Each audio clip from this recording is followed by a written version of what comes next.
well, I'm trying to decide which one I want to show you first. It could be done two ways, like the Lawrenstein or the Cleves. And it's just like the lateral hip. So I'm going to show you the same position for both exams. So I'm going to start at the ACEs here. Now the reason I like to do the femur this way is see how the entire femur is more lateral. So I think this is better for the lateral femur because it makes it more level with the IR. So we're starting with the top of the hip here. The top of the ACEs here. I've got the pubic symphysis here, and then I'm opening the collimator all the way to the 17 inches. I'm going to put my marker down here at the bottom. And then we're going to just shield this one little leftover here.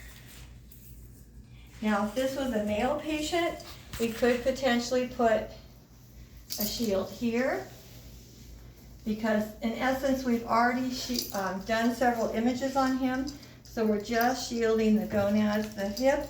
Now when you go from the AP to the lateral here, remember that the hip is going to move more inward. See that? So when you're doing the AP, the hip's more on the outer edge, but when you roll them this way, it tends to go more inward. So now we're doing this here.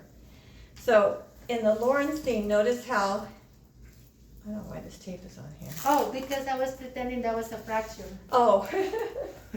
Okay, we just healed the patient. This is Charmin, healed him. Okay, so remember in the AP how we've got the neck parallel to the IR and the trochanter profile here. So as you roll them lateral, see what happens with the Lawrenstein? You've got the neck completely parallel in the opposite direction. The greater trochanter superimposed over the neck, and you really don't see the lesser trochanter. Now the next one I'm going to show you is the Cleves. When you do the Cleves, see how it starts to foreshorten the neck? Yeah. And then it also isn't rotated quite as much, so you can see a little bit of the lesser trochanter. Can you see from all the way back there? You cannot. Get over here. Can you see? Yeah. See the lesser shadow of the lesser trochanter? What about people that are standing behind me? Can you see?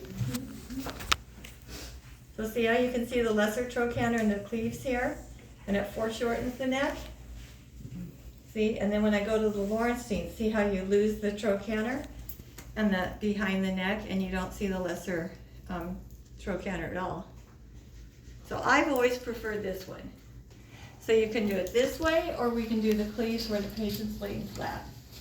So this would be I call it Lawrenstein, but I realize you spell it without the R.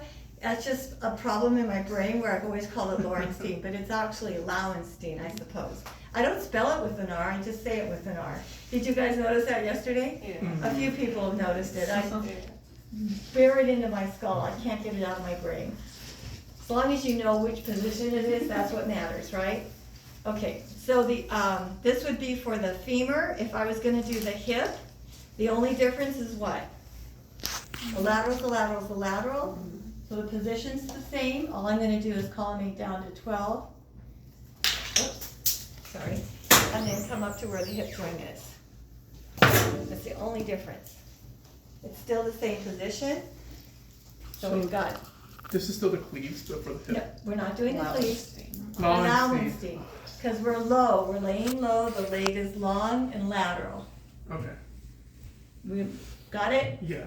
Don't you ever say Cleves again. We will show you the Cleves in a minute. So remember when you go from the ACEs to the pelvis, to the pubic symphysis, and 90 degrees from that, see how it goes right over the hip joint? See the magic? Okay. Right? So this went from here, whoops. This went from here to here. So we're right over the hip joint now. And you notice how I tilted the tube?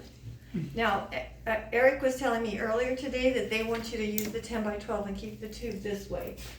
But I would prefer that you tilt it along the long axis of the part, because it helps you to collimate and get rid of some of this excess primary. In fact, I would, in that light there, I would want to move this over just a little bit.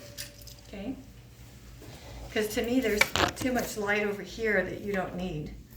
I would rather put it along the long axis of the part. Okay? Here, right here where the curve of the hip is, pelvis.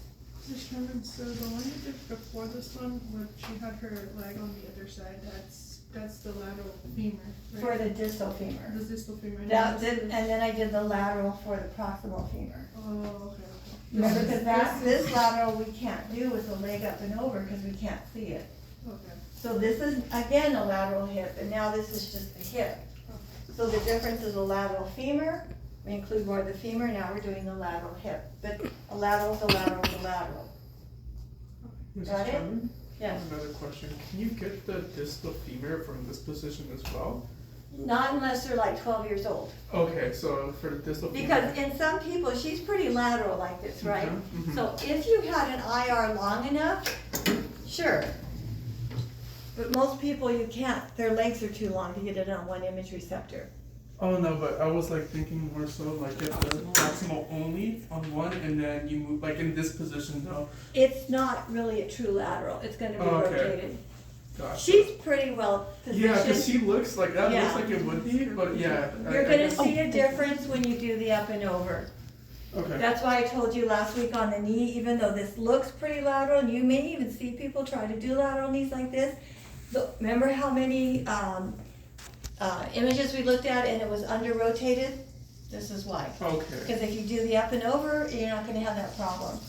Gotcha. But, yeah, I've seen people do the entire femur like this when they're like 12 years old and they're completely in a good lateral position. Okay? All right, so that was the Lawrence theme. Now I'm gonna go ahead